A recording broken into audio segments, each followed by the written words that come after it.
Next one. Has Andy won or lost? I was like kind of zoned out. I was gone mentally. I couldn't, because I said when I was on the bike before I went out, I couldn't believe this happened. And then when I was on the court, I was just like looking at the ground. Well, he's clearly drunk there, isn't he? You can't even remember it.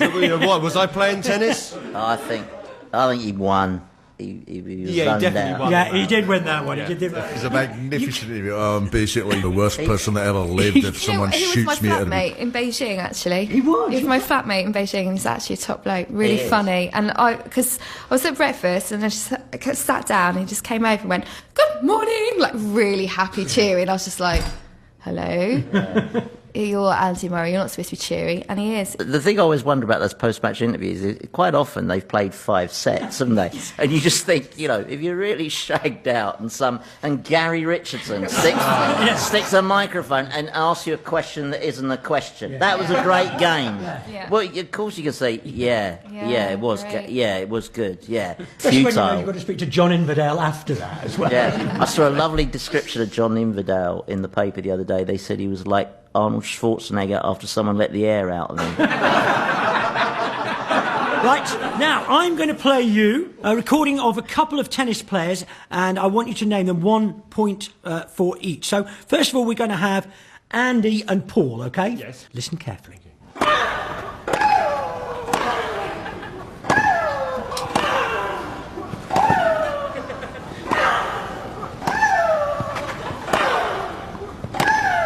Well, it's hard to tell because somebody's abusing a kitten. Well, I mentioned earlier I lived very near Wimbledon, right? And every year I have the same experience, which is that I go to the doors at the back of the sort of garden room convinced that there's a fox in the garden. And then I remember that Sharapova's on an outside call. So I think one of them's Sharapova. Right. I think Which one? Yeah, okay. I think which is the same as a fox on heat. It's a sort of, so I think... Anybody else? Go on, Gail knows this sound. I think it's Serena. Which one do you think, Serena? Let's play them individually. I think the deeper voice is Serena. That's Serena. They think that's Serena. And next one? You think that's Sharapova? I think so, yeah. Any ideas? Yes, I agree. Okay, well, that's 2 points for Paul.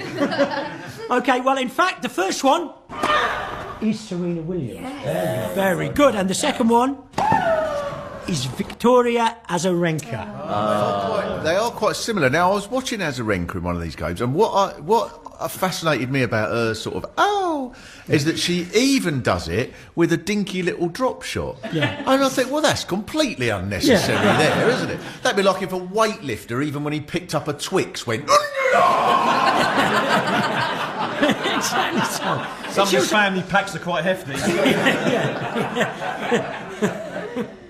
All right then, so Mark versus Gail. Gail's already proved herself very good at this. Yeah, Mark and Gail's.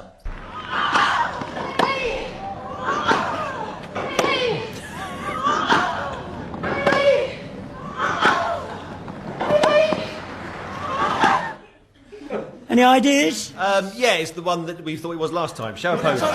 I think that Sharapova's more lyrical, but I suppose we would have... But I don't know, the second one could be, I don't know. Is it? I think he sounds like Jack Douglas. Hey! Yeah.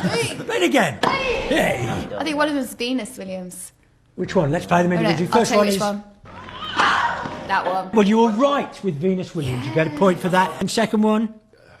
Djokovic. Kvitova, yeah. It could be Djokovic. Kvitova. He doesn't make that much noise in a post-match interview, does he? No, that's true. Kvitova. No, it was Venus Williams and Elena Vesnina. Do you get this in badminton? Do they do it in badminton? There was these 2 Japanese girls that just used to go like that all the time, and we're just like, our coach was like, just try and ignore them. I just couldn't cope with it. It drove me crazy. Just like this. And it hurt though, because we lost, because all we could think of was this bloody noise. So we started doing it back in the second game. So we started going back. So it was this 4 of us just going and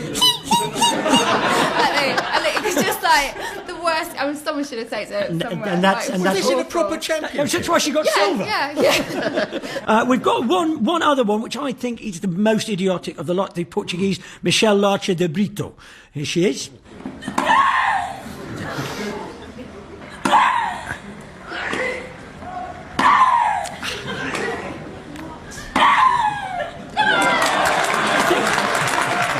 tased during his rally? They could use that in the audiobook of 50 Shades of Grey, couldn't they?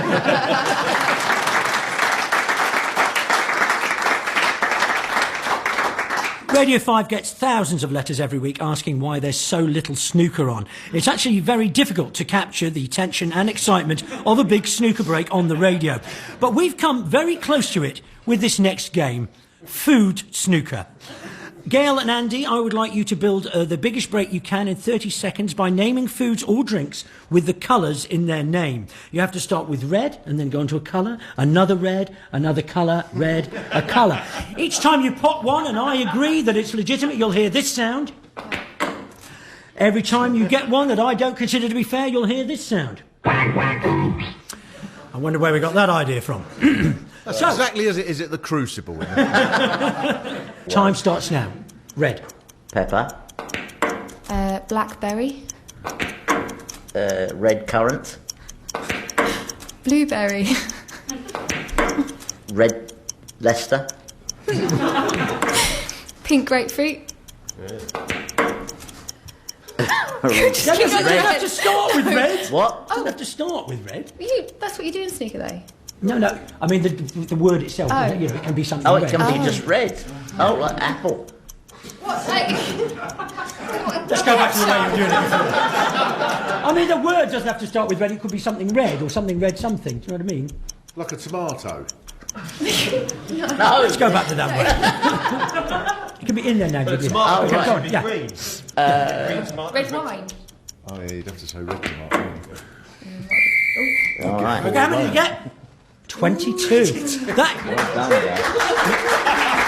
What we should I have to say, we're very privileged. That's actually the current world record at this game. So, well done to you. What we need to know before we start, at the end of that break, Yeah. did they miss going for a pot, or did they play safe and leave it up for They play safe. They play safe, but I'm sure you'll be able to use it. You'll be fine. Technically speaking, you don't end snooker matches with whistles. No, you usually end it with people just traipsing out. don't Just the you? sound of people empty the room. Yeah, yeah. Right, now it's going to be the same to you. Yes. Okay, except you're going to have to do songs or bands. Off we go. Simply red. Black Rebel Motorcycle Club. Got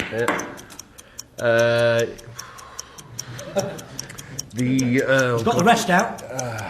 So what is it? It's groups, is it? It's not this. Groups or songs? Yellow Submarine. Red. I'll go for red. Oh, we've had something red. Lady in red. Lady in red. Black Lace. Excellent choice. Oh, I see. Yeah. And Paul's stuck behind her. Yeah. Red. Difficult shot he's got to do. The Beatles' Red album, but that's not really a song, is it? Or does it exist? It does, yeah. It's sad when a great player goes. I shouldn't have gone to the pub. I can't think of songs with red in them. Lady in Red, done it. He's chalking his cue, but that's not going to 99 Red Balloons. 99 Red Balloons. Paint It Black. Yeah. This is a long 30 seconds. Heaven knows it'll feel longer on the radio. We're back to this red thing again. Yeah. Red Baron. There was a song called the Red No, Baron. there's not. Snoopy versus the Red I Baron. agree with that. I agree with that. Lily the Pink. Lily the Pink. Let me think, yeah. How many? Yeah. 17.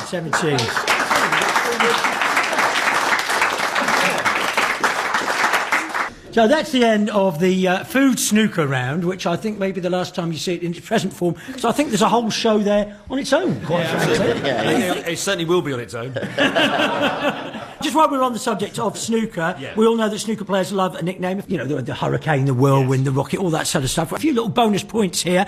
I want to know if any of you know what Anthony Hamilton's nickname is, and I'll give you a clue. Buzz in if you like. Hammy. Lady. No. Lady Hamilton, excellent, good, keep going. Emma. No. I'll give you a clue. Academicals. I love that. He's from Nottingham, there's a clue for you. Lace. Robin. No. The Robin Hood of snooker, would is one of his nicknames, it's not the one we're looking for. Sherwood. Sheriff. Yeah, go on. Oh, Sheriff. The Sheriff of Nottingham. Oh, no, of. The Bays. The Sheriff of. Snooker. Sheriff of. The Sheriff of Pottingham, of course. Is his nickname. That's not really a nickname, is it? Because that's too long. It's a marketing, yeah. There was a mafia trial in New York about 2 or 3 years ago, and this very old mafia guy was arrested, and he had a name, because everybody in the mafia had a name. He was 89 years old, and his name was Frank the Old Man Brady. Not Johnny Tight Lips or something, the old man. He's been like that ever since he was 12. Yeah. These ones are obviously made up by marketing men, the Sheriff Potting and that thing, and agents, people like that. I used to like the old ones. There was a player at Stoke called Neil Adams whose nickname was Shoes. And we were trying to work this out for ages why his nickname was Shoes, It sounded a really, really sexy nickname. And many, many years later, I met Steve Bowles, who'd been in the same team as him. And I said, why was Neil Adams called Shoes? We thought that was a fantastic nickname. He said, he turned up at training one day in a new pair of shoes. That was it. That was as far as it went. On that subject, Marcus Truscott, I think this one for you, Mark. Do you know why it's called Banger? He likes sausages. He likes sausages. It's the correct answer. Everybody thinks it's about him hitting sixes and fours and all that. Got a couple more for you. Marco Fu. Marco Fu? Foo Fighters. Nope.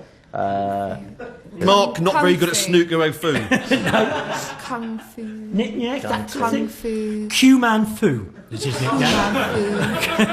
That's good, actually. It is quite good. And I like this one very much. This is the last one. Nervous Traveller, famously, and Arsenal player Dennis Bergkamp. Air Miles. No. The Non-Flying Dutchman. That was excellent. That's quite good. At Chelsea, they've got a player called Son Kalu, who can be erratic. And I was at a game once, and this bloke behind me kept calling him sorry. And I thought, this is probably a joking nickname about him having to apologise all the time. But until I said to him, why are you calling him sorry? And he said, I'm sorry I haven't a Kalu.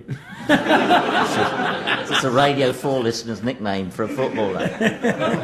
That's Chelsea for you, isn't it? Yeah, we're all like that. All right, then we're about halfway through. Let's have a check on the scores. Paul and Mark have some points, and Andy and Gail have slightly more or fewer. You're listening to Have I Got Sport For You on 5 Live. We'll be back after the latest news and sport.